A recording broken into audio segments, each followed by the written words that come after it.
السلام علیکم میرے محترم بھائیوں اور دوستوں، کبھی آپ نے غور کیا ہے کہ قیامت کا منظر کیسا ہوگا؟ وہ قیامت جس کا آنا طے ہے، جس کے آنے کی خبر اللہ کے آخری نبی حضرت محمد صلی اللہ علیہ وآلہ وسلم دے چکے ہیں۔ کہ آپ نے کبھی غور کیا ہے کہ وہ دن کیسا ہوگا؟ قیامت کی شام کیسی ہوگی؟ آج ہم قرآن و حدیث کی روشنی میں قیامت کا نقشہ کھینچنے کی کوشش کریں گے۔ دعا ہے کہ اللہ ہمیں اس خوفناک دن کی تیاری کرنے کی توفیق دے۔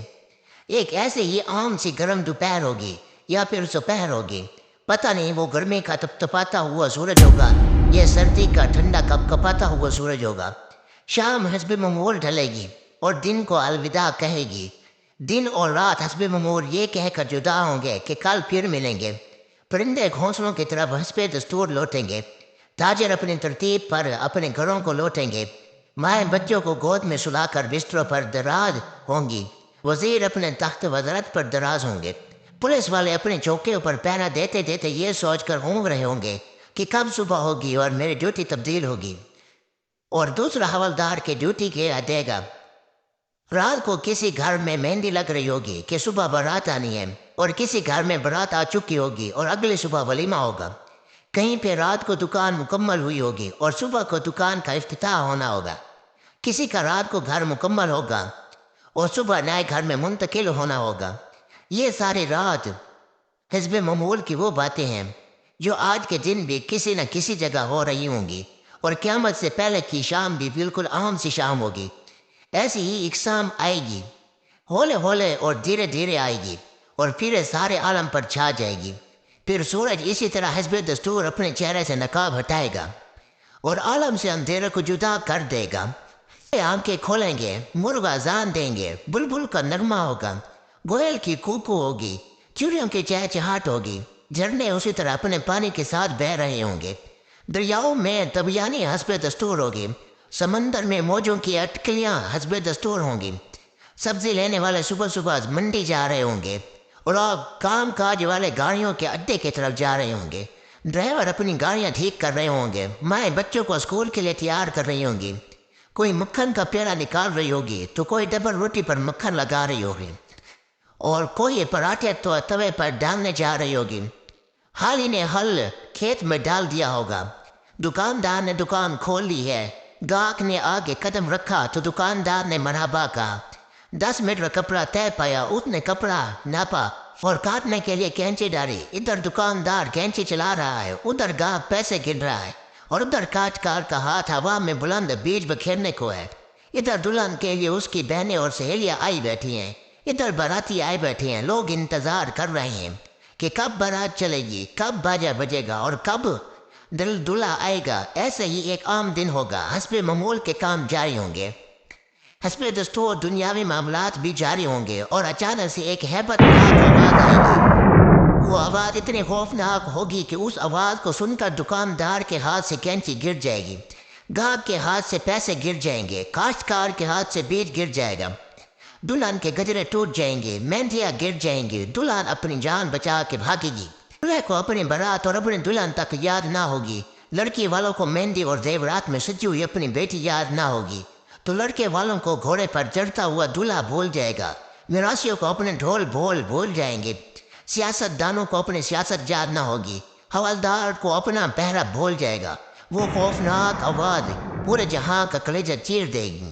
انسان کا کلیجہ تو ہے ہی چھوٹا، قرآن کے مطابق وہ آواز اتنی ہیبتناک ہوگی، اس آواز کو سن کر زمین و آسمان کے کلیجے پھٹ جائیں گے، پہاڑوں کے بہتے ہوئے چشمے خشک ہو جائیں گے، ماؤں کے ہاتھ سے وہ نوالے گر جائیں گے جو وہ اپنے بچے کو کھلا رہی ہوگی، اور وہ ماں جو چند لمحے پہلے اپنے بچے کو اپنی چھاتی سے دودھ پلا رہی تھی، وہ میرا چاند کہہ کر اپنے بچے کا ماتھا اور گال چوم رہی تھی، وہی ماں اپنے بچے کو ایک ٹوکری کی طرح ہوا میں اچھال دے گی کہ یہ مرتا ہے تو مرے، میری جان بچ جائے۔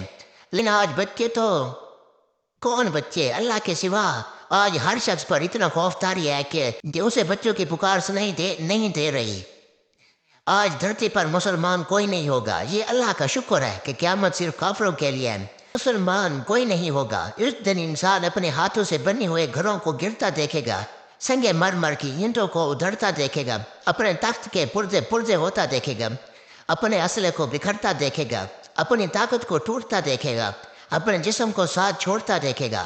صورت یہ آئے گی تو بھاگ نہ سکے گا۔ آج بھاگ سکتے ہو تو بھاگ کے دکھاؤ، آج چھپ سکتے ہو تو چھپ کے دکھاؤ۔ آج نہیں بھاگ سکتے، آج موت کا دن ہے، آج کائنات کی ہر چیز کی موت ہے۔ آج موت نے سب کو چکی میں ڈال کر پیس کے رکھ دیا۔ آج ساتوں آسمان کی موت ہے، آج فرشتے بھی موت کا ذائقہ چکھ رہے ہیں۔ پھر اللہ تعالیٰ کی آواز آئے گی، جبرائیل سے کہو مر جائے، میکائیل سے کہو مر جائے۔ یہ سن کر اللہ کا عرش کانپ جائے گا اور کہے گا یا اللہ، کیا جبرائیل بھی مر جائے گا؟ کہا میکائیل بھی مر جائے گا۔ یا اللہ، ان کو تو بچائے، ان کو تو بخش دیں۔ اللہ تعالیٰ فرمائیں گے خاموش، آج میرے عرش کے نیچے کوئی نہیں بچ سکتا۔ یہ دیکھو، کوئی آنکھ ہے تو دیکھے اللہ کی بے نیازی کو۔ آج جبرائیل بھی تڑپ کر مر گیا، آج میکائیل بھی چکرا کر گر گیا، اور چشم تصور میں اسرافیل کو بھی گرتے دیکھ لو، آج عرش کے فرشتوں کو بھی گرتے دیکھو۔ اب ایک عجیب منظر ہے، ایک ہیبت ہے، ایک سناٹا ہے، ایک خوف ہے، ایک جلال ہے۔ اوپر اللہ ہے اور نیچے اسرائیل کی ٹانگیں بکری کے بچے کی طرح کانپ رہی ہیں، اور اللہ شان بے نیازی سے کہہ رہا ہے کون باقی؟ اسرائیل کہے گا یا اللہ، اوپر تو باقی، نیچے تیرا عبد اسرائیل باقی۔ تو اللہ کی ہیبت ناک آواز آئے گی کہ تو بھی مر جا میرے اسی امر کے ساتھ جس امر سے میں نے تجھے پیدا کیا۔ اللہ اکبر۔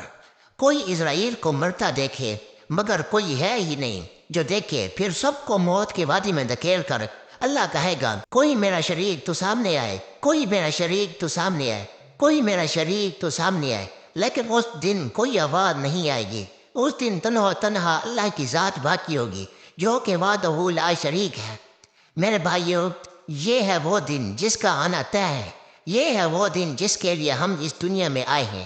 اس دن کچھ باقی نہ ہوگا، اس دن پورا جہاں ٹوٹ چکا ہوگا۔ میرے بھائیوں، اس ٹوٹ جانے والے جہاں سے عبرت لو، اللہ کے واسطے اس کا حرص چھوڑ دو، اس کے دیوانے نہ بنو۔ ذلت کے سوا کچھ بھی نہیں۔ سائے کے پیچھے بھاگنے والے کے لیے دیوار سے ٹکرانے کے علاوہ کچھ نہیں ہوتا۔ ریت پہ پانی تلاش کرنے والے کے لیے سوائے پیاس کے اور کچھ نہیں ہوتا۔ اس کی عزت سے دھوکہ کھانے والے کے لیے سوائے ذلت کے کچھ نہیں ہے۔ اس کی جوانی پر اتنانے والے کے لیے بڑھاپے کے خوفناک آئی ہے۔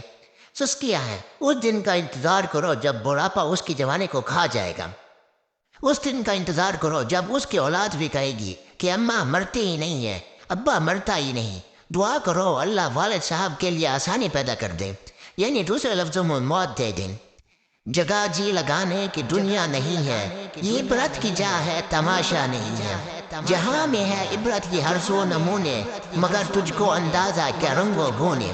میرے خاک میں اہل شاہ کیسے کیسے، مکی ہو گئے لا مقام کیسے کیسے، ہوئے نامور بے نشان کیسے کیسے، زمین کھا گئی نوجوان کیسے کیسے۔ جگہ جی لگانے کی دنیا نہیں، یہ عبرت کی جا ہے، تماشا نہیں ہے۔ اللہ تعالی ہمیں اپنے حفظ و امان میں رکھے اور ہمیں بھی نیک عمال کرنے کی توفیق عطا فرمائے، اور ہمیں دنیا میں اللہ کی عبادت کے لیے بھیجا گیا ہے، اور ہمیں چاہیے کہ ہم ایک اللہ کی عبادت کریں۔ ملتے ہیں اگلی ویڈیو میں۔ اللہ حافظ۔